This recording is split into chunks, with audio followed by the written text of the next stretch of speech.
Baik, hari ini kita kedatangan bintang tamu yang kedua di acara Optimis Bawaslu Kota Bandung. Nah, beliau adalah Divisi SDM dan Organisasi Bawaslu Kota Bandung. Baik, halo selamat siang Pak Freddy. Siang Put. Apa kabar Pak hari ini Pak? Alhamdulillah sehat. Sehat ya Pak ya. Nah, kira-kira nih Pak, sudah berapa tahun sih Bapak bergabung di Bawaslu Pak? Sudah 3 tahun ya, 3 tahun. Nah, sekarang kan Bawaslu itu sebelumnya itu kan yang seperti kita ketahui bahwasannya Bawaslu itu adalah lembaga yang ad hoc ya Pak, belum permanen kayak sekarang. Nah, urgensi apa sih Pak? Kenapa Bawaslu itu harus dijadikan lembaga permanen gitu Pak? Ya, itu kan sebetulnya ini bicara dari perspektif kami sebagai Bawaslu kan, kenapa harus Bawaslu ini menjadi lembaga permanen? Ya, saya kira proses politik di Indonesia ini kan cukup luar biasa dinamis ya. Iya Pak. Artinya perlu ada lembaga-lembaga yang memang concern di proses pengawasan pemilu. Selain memang ada lembaga teknis pemilu ya, yaitu KPU. Jadi urgensinya ya Bawaslu dalam rangka mengawasi proses pemilu itu harus permanen sama seperti penyelenggara teknis pemilu yaitu KPU. Saya kira seperti itu sih. Karena kalaupun ad hoc itu kan otomatis nanti ketika pemilihan selesai, tahapan selesai ya bubar gitu aja ya Pak ya. Sedangkan data-data kan otomatis masih harus tetap dipakai. Nah, baik Pak, berbicara terkait pengalaman nih Pak. Apakah Bapak sebelumnya memiliki pengalaman Pak sebagai penyelenggara pemilu gitu Pak? Ya ada, saya pernah jadi panitia pemilihan kecamatan gitu di Balikpapan, Kalimantan Timur ya, waktu pemilihan wali kota 2010.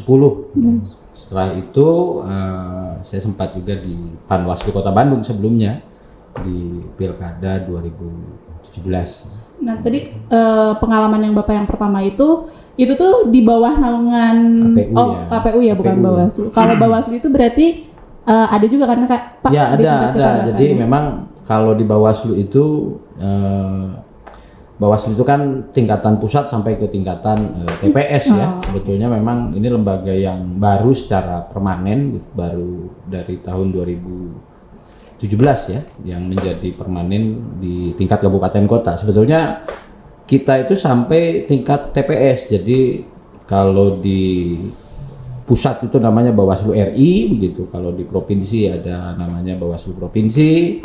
Di tingkat kabupaten kota Bawaslu kabupaten kota tentunya. Lalu di tingkat kecamatan ada namanya pengawas kecamatan. Jadi biasanya kita singkat Panwascam gitu ya.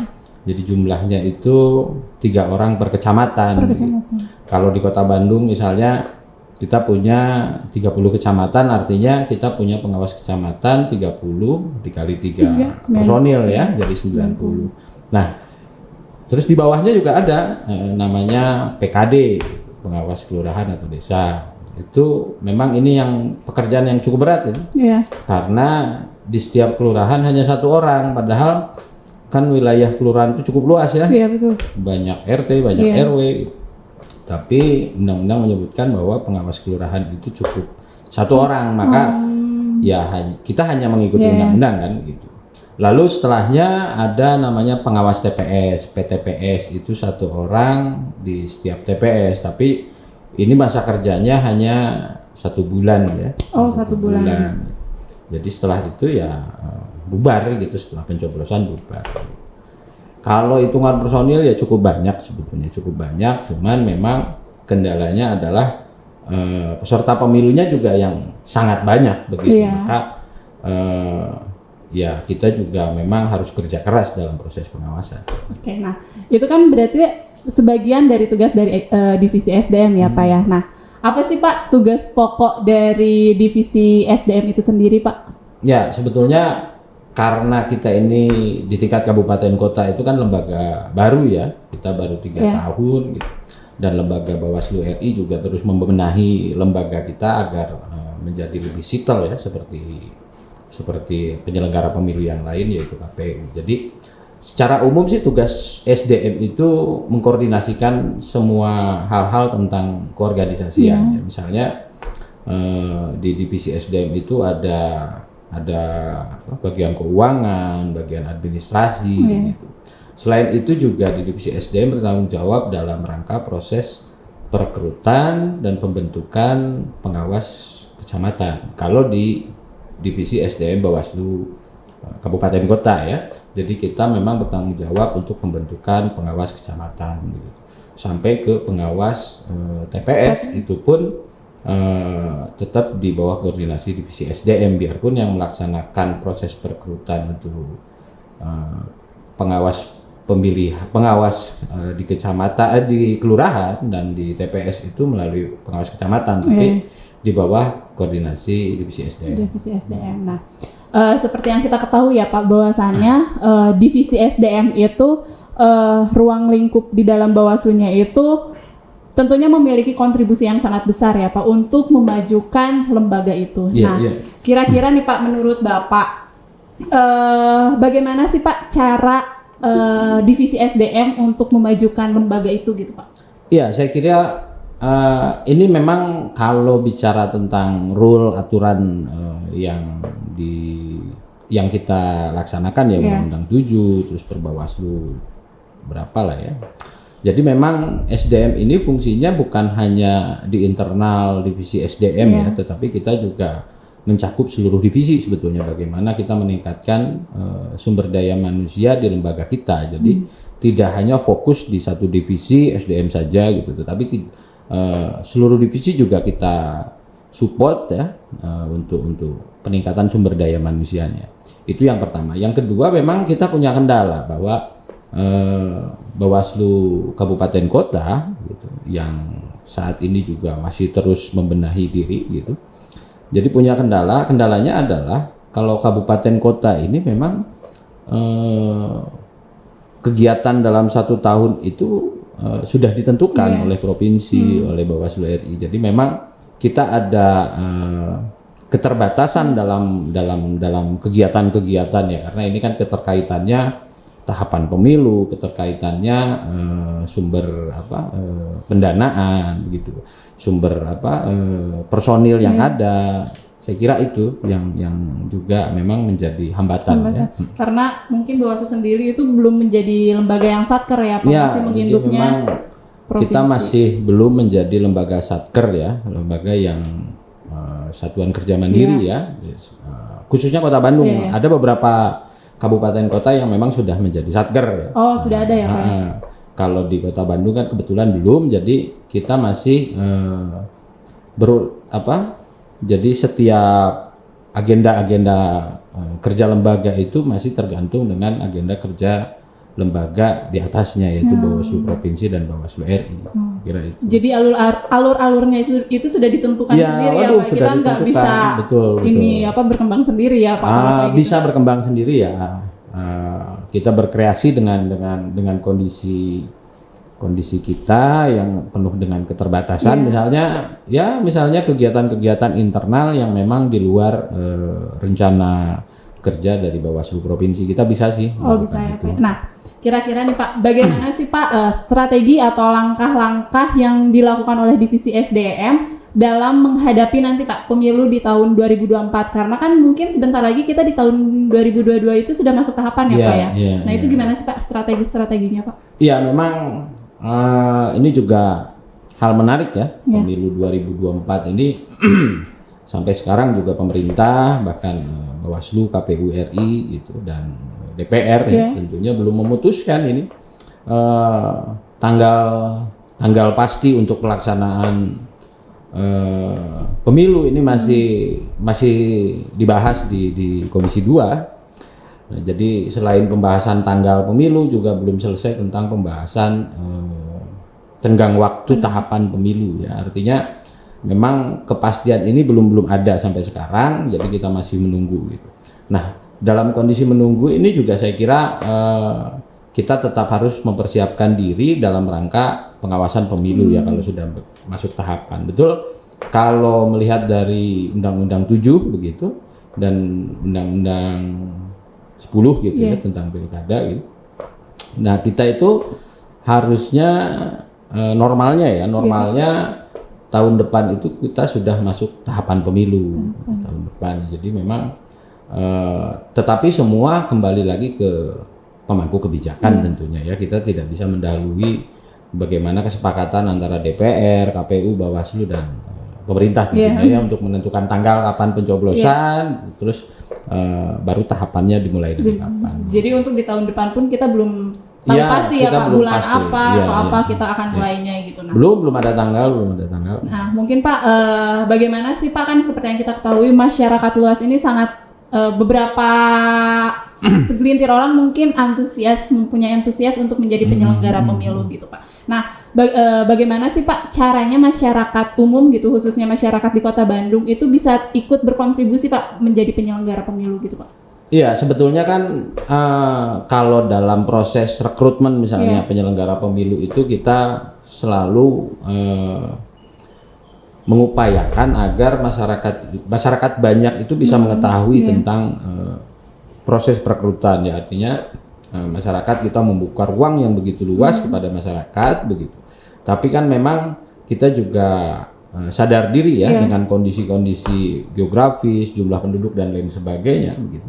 Maka hal-hal yang bisa kita lakukan adalah sesuai dengan yang diatur dalam aturan. Misalnya ini contoh, misalnya dalam proses perekrutan harus mengiklankan perekrutan pengumuman gitu. Ya kita lakukan sesuai dengan aturan gitu. Tapi memang selama ini kita juga ada kegiatan-kegiatan internal yang memang kita upayakan untuk nanti peserta-peserta yang dari luar itu menjadi pengawas pemilu ya, ikut mengawasi. Kalaupun tidak menjadi pengawas pemilu, tetapi menjadi masyarakat yang aktif gitu dalam rangka pengawasan pemilu. Gitu. Jadi memang kita sebetulnya sangat membutuhkan ya keaktifan masyarakat dalam proses pengawasan pemilu, karena memang pengawasan pemilu dan tentunya pemilu itu sendiri bukan cuman punya penyelenggara pemilu, bukan cuman punya partai politik, tetapi punya kita semua, gitu, pesta kita semua, gitu. Nah, Pak, karena kan seperti yang kita ketahui sebelumnya nih Pak ya, pada tahun 2019 sebelum pandemi ya Pak ya, banyak kegiatan yang dilakukan oleh Bawaslu. Itu kan salah satunya untuk upaya kita mensosialisasikan lembaga kita itu sendiri. Pasti untuk tahun ini kita sedikit terhambat ya Pak ya, Bawaslu karena pandemi ini. Iya, saya kira segala hambatan itu pasti ada jalan keluar ya. Nah, kita juga melakukan inovasi-inovasi ya dalam menghadapi pandemi yang cukup luar biasa ya. Bahkan kita sempat WFH 100% ya. Ini juga luar biasa. Tapi memang kita banyak melakukan kegiatan-kegiatan yang menurut kami di Bawaslu itu cukup maksimal ya. Artinya tetap ada kegiatan-kegiatan dalam rangka mensosialisasikan tentang kepemiluan gitu. Baik itu sifatnya offline maupun daring ya. Jadi kita tetap melakukan kegiatan-kegiatan itu. Selain itu juga media kita selalu update gitu. Update artinya setiap kegiatan kita selalu update, setiap tahapan atau informasi tentang pemilu kita juga update ya di media yang kita punya, website atau sosial media ya yang kita punya gitu, sosial media resmi kita selalu menyampaikan tentang kepemiluan. Ya karena zaman juga sekarang sudah canggih ya Pak. Kita bisa mengakses berbagai informasi juga di media sosial ya Pak. Kita kembali lagi ke tadi pembicaraan yang pertama terkait pengawas ad hoc. Otomatis kan Pak di pemilu yang sebelumnya kita ada melakukan perekrutan ya Pak untuk pengawas ad hoc. Nah, pasti akan ada datang nih Pak permasalahan yang datang. Itu permasalahan seperti apa sih Pak yang datang pada saat perekrutan? Jadi memang Bawaslu ini bekerja mengikuti aturan yang ada tentunya kan begitu. Jadi misalnya tentang tadi yang Putri tanyakan soal proses perekrutan pengawas ad hoc baik tingkat kecamatan, kelurahan maupun tingkat TPS. Jadi memang saya tidak bicara bahwa Undang-Undang 7 itu tidak baik atau kurang cocok gitu. Tapi kendala kami di lapangan ya pengalaman kami di lapangan bahwa ada beberapa syarat yang memang cukup memberatkan di tingkat Kota Bandung dalam rangka perekrutan pengawas ad hoc ya, antara lain misalnya begini. Kalau di Kota Bandung ya, khusus Kota Bandung, kalau proses perekrutan pengawas ad hoc itu ada syarat-syaratnya kan. Salah satu syaratnya umur 25, terus pendidikan minimal SMA kan begitu. Nah, khusus di Kota Bandung begitu, mencari lulusan SMA banyak, mudah lah ya, mudah. Bahkan lulusan sarjana saja mudah. Cuman memang kendalanya untuk umur 25 tahun ini yang memang kita agak kesulitan karena memang Bandung ini kan kota yang tingkat ekonominya kan cukup tinggi dan cukup cepat ya. Artinya umur 25 tahun itu orang-orang sudah bekerja, sudah berkeluarga begitu. Mungkin sudah punya pekerjaan yang cukup settle ya. Begitu. Artinya kalau misalnya dibandingkan dengan pendapatan dari pengawas ad hoc dengan pendapatan dia bekerja di kantor atau di mana, saya kira agak kurang, makanya itu kendalanya. Terus yang berikut, kalau di Kota Bandung memang kami merasakan bahwa proses perekrutan itu agak sedikit mepet dalam pengumuman, terus proses pendaftaran begitu, itu waktunya agak kurang panjang begitu. Jadi sehingga menimbulkan tidak banyak orang yang mendaftar sebagai pengawas ad hoc di tingkat kecamatan maupun kelurahan dan TPS ya. Jadi persyaratan yang tadi saya sampaikan itu berlaku untuk jenjang-jenjang ad hoc. Jadi umur 25 gitu, lulus SMA itu. Kalau di Kota Bandung ya itu permasalahannya umur 25 gitu. Itu yang cukup menyulitkan kami di lapangan, biarpun memang pengalaman kami ya alhamdulillah ya dalam proses perekrutan sebelumnya, baik pilkada terus baik pileg 2019 begitu ya, alhamdulillah Kota Bandung juga lancar ya, 100% memenuhi persyaratan sesuai undang-undang. Walaupun memang itu ya Pak, hambatannya kayak usia yang kayak gitu-gitu, tapi pada akhirnya itu ada jalan keluar Pak pada saat itu. Jadi memang ada jalan keluar ya. Misalnya kita ada beberapa kecamatan, kecamatan pada saat pendaftaran itu kita sampai 2 kali apa 3 kali memperpanjang pengumuman karena tidak ada pendaftar. Jadi memang ya solusinya itu ya, perpanjangan pengumuman, perpanjangan pendaftaran begitu.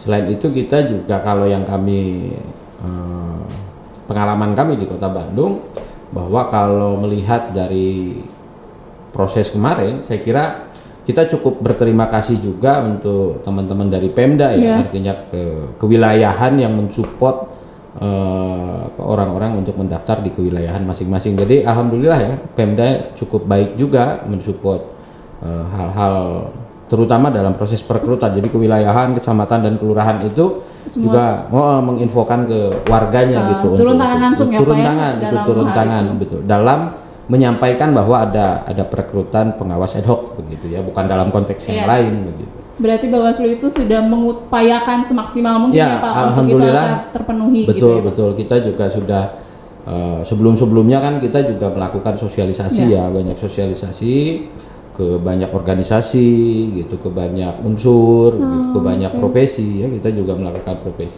sosialisasi. Jadi sebetulnya banyak juga yang mengetahui begitu. Nah Pak, strategi apa sih Pak agar permasalahan perekrutan yang pemilu sebelumnya itu tidak terjadi lagi di tahun yang akan datang gitu? Strategi apa sih Pak yang sudah dirumuskan nih oleh Bawaslu Kota Bandung gitu Pak? Sebetulnya kan jadi selama ini kita sudah menanam benih banyak ya, artinya kita sudah juga memupuk pemahaman kepemiluan, kita sudah melakukan banyak kegiatan yang melibatkan banyak ormas, UKP gitu, profesi. Jadi memang saya yakin ya dengan hal-hal yang sudah kita lakukan 3 tahun ke belakang itu ke depan tidak akan sulit ya dalam proses perekrutan, karena sudah banyak orang yang cukup tahu tentang Bawaslu, terutama Bawaslu Kota Bandung ya. Jadi jaringan kita juga jaringan lembaga ya, artinya kita kerjasama dengan berbagai lembaga yang lain juga sudah cukup banyak ya. Artinya dalam proses perekrutan nanti kita juga menyampaikan ke masyarakat umum juga akan lebih luas daripada waktu kita 2017. Saya kira itu ya pertimbangannya. Kita sudah cukup siap lah dalam rangka proses perekrutan pengawas pemilu ad hoc. Biar tidak terjadi hal-hal yang tidak diinginkan pada tahun sebelumnya ya Pak. Mungkin ini terakhir Pak dari saya Pak, dari kami. Apa sih Pak pesan apa yang ingin Bapak sampaikan ke masyarakat kepada Sobat Bawaslu terkait pemilu yang akan datang nanti gitu? Ya, yang pertama memang kita harus pahami bahwa yang namanya pemilu itu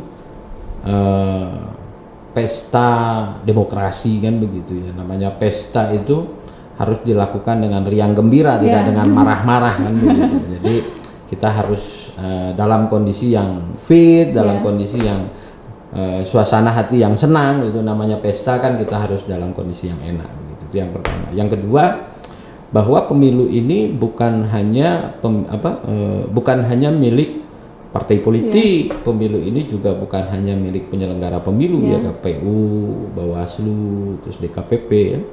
Pemilu ini adalah milik seluruh rakyat Indonesia. Begitu. Artinya iya, semua yang memang semua warga Indonesia ya, pemilu ini semua warga Indonesia. Kalau misalnya kita punya hak memilih dan lain sebagainya ya silahkan dilakukan dengan bertanggung jawab ya. Saya tidak bilang sesukanya ya, tapi bertanggung jawab dalam rangka memilih pemimpin atau memilih wakil rakyat begitu. Ya pilihlah sesuai hati nurani dan bertanggung jawab begitu. Yang berikut, saya dari dulu ya sampai sekarang tidak berubah bahwa proses pengawasan pemilu itu kalau kondisi politik atau kedewasaan politik dari masyarakat itu sudah tumbuh, sudah cukup dewasa, saya kira pengawasan pemilu itu memang itu kewajiban dari rakyat ya, kewajiban masyarakat pada umumnya. Jadi, kalau tingkat kedewasaan politik kita sudah cukup tinggi, saya kira pengawasan pemilu itu akan kembali lagi ke pemegang hak suara ya. Jadi pada dasarnya saya setuju bahwa pengawasan pemilu itu harus menjadi tanggung jawab bersama, bukan hanya lembaga Bawaslu gitu. Jadi masyarakat juga, karena pemilu ini punya masyarakat, pemilu ini punya rakyat, ya jadi kewajiban masyarakat juga, kewajiban kita semua untuk menjaga pemilu ini secara berjalan sesuai dengan aturan. Yang ada, adil begitulah. Ya, menjadi ini aja ya Pak. Sebagai orang yang bijaksana aja, kalau memilih ya pemilih bijaksana ya, yang betul. Kita juga tidak bisa dan tidak boleh ya menggiring misalnya si A harus milih milih si B gitu. Nah, kita hanya menjelaskan bahwa pilihlah sesuai hati nurani dan bertanggung jawab dengan pilihannya. Jadi jangan sampai pilihan yang tidak bertanggung jawab ya. Nah, setelah memilih, baik sebelum maupun setelah memilih, menjadi tugas Bawaslu untuk menjaga suara-suara itu tetap pada tracknya begitu. Jadi kita itu bukan hanya menjaga, Bawaslu itu bukan hanya menjaga peserta pemilu dan penyelenggara pemilu, tetapi memastikan suara masyarakat itu tetap di rule-nya. Jadi kalau misalnya si A milih partai apa, itu sampai selesai penghitungan suara si A itu nggak boleh geser kemana-mana gitu. Itu yang harus kita jaga juga. Jadi kita ini Bawaslu itu penjaga substansi pemilu agar tidak bias substansinya begitu. Saya kira begitu ya. Iya Bapak. Terima kasih Pak. Ini informasi yang mungkin dibutuhkan oleh Sobat Bawaslu yang tidak tahu awalnya terkait SDM itu sendiri ya Pak ya. Terima kasih. Mungkin semoga Bapak senantiasa diberikan kesehatan selalu ya Pak, dan kita semua bisa bahagia selalu juga Pak. Tentunya ya Pak ya. Baik, terima kasih ya Pak ya. Assalamualaikum. Waalaikumsalam. Baik, siap Pak.